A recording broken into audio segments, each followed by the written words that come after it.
BFM TV, il est 6h. Merci d'être avec nous. Bon réveil dans l'actualité ce matin. New York qui respire. Après le passage d'Irène, mais grosse pagaille en vue dans les transports en commun. Les autres titres de l'actualité de ce lundi, la polémique sur les propos d'Harlem Désir qui compare Claude Guéant à Bruno Gollnisch. Le ministre de l'Intérieur, Claude Guéant, installe à Marseille le nouveau préfet à la sécurité aujourd'hui. En Libye, la traque de Kadhafi se concentre sur Sirte alors que les pénuries s'installent à Tripoli. Reportage à suivre. Nous reviendrons sur le rapport de l'inspection générale des finances qui épingle l'efficacité de certaines niches fiscales. Nicolas Dose à 6h25. Et bien sûr les sports, Marseille qui échoue une nouvelle fois, défaite à Lille 3-2, image du week-end avec celle d'Usain Bolt qui lui échoue en finale du 100 mètres des championnats du monde à cause d'un faux. Deux nouvelles médailles d'or au championnat du monde de judo pour les Français, médaille d'or par équipe. Le temps calme aujourd'hui, des nuages qui arrivent ce matin par la Manche. Cet après-midi, le ciel est assez nuageux au nord. Le soleil domine au sud. Les températures 8 seulement au Mans ce matin, 13 à Bordeaux cet après-midi, 21 à Paris, 31 toujours pour Marseille.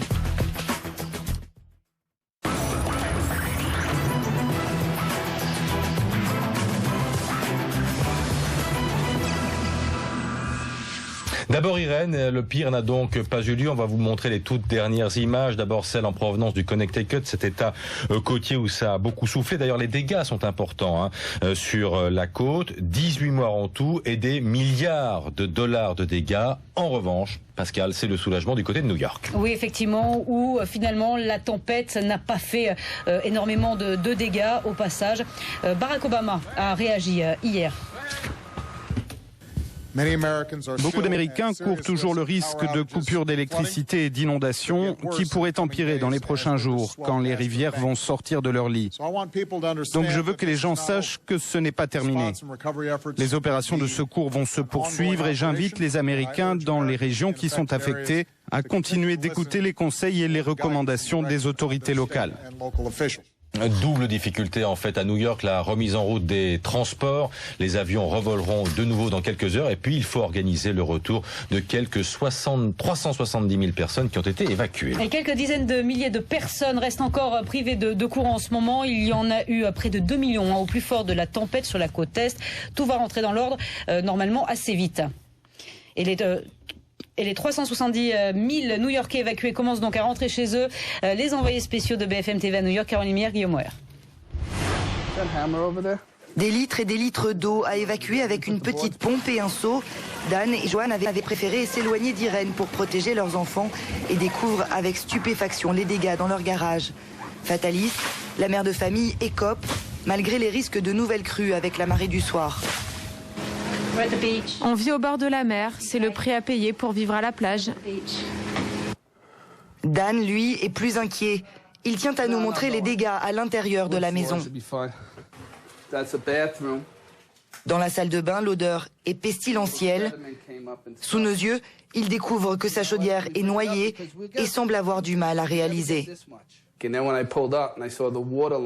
je me suis garé devant la maison et que j'ai vu la marque de l'eau sur le mur, mon cœur s'est arrêté. Je me suis dit, oh mon Dieu, on a été inondés.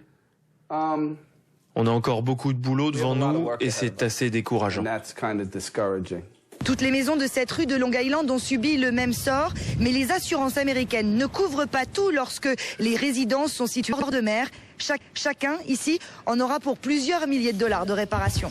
Voilà, et ce matin, c'est donc moins la tempête que les inondations qui inquiètent. Christophe Persson, où elle se trouve cette tempête? Eh bien, elle vient à l'instant de passer finalement la frontière canadienne. Elle est arrivée du côté du Québec. Elle est à peu près à 500 km maintenant à l'est de Montréal. Alors, bon, on n'a pas bien vu là actuellement comment elle s'est déplacée. Il y avait donc cette tempête qui est progressivement arrivée, qui est arrivée à New York et qui est tout juste passée de dépression tropicale, tempête tropicale. Et puis maintenant, donc, c'est vraiment les pluies qui vont continuer. Les vents ne dépasseront plus les 100 km/h en rafale. Pourquoi un ouragan se dégonfle-t-il en entrant sur les terres? C'est vrai qu'on était très inquiets vendredi matin dans première édition. Finalement, l'ouragan a viré en tempête.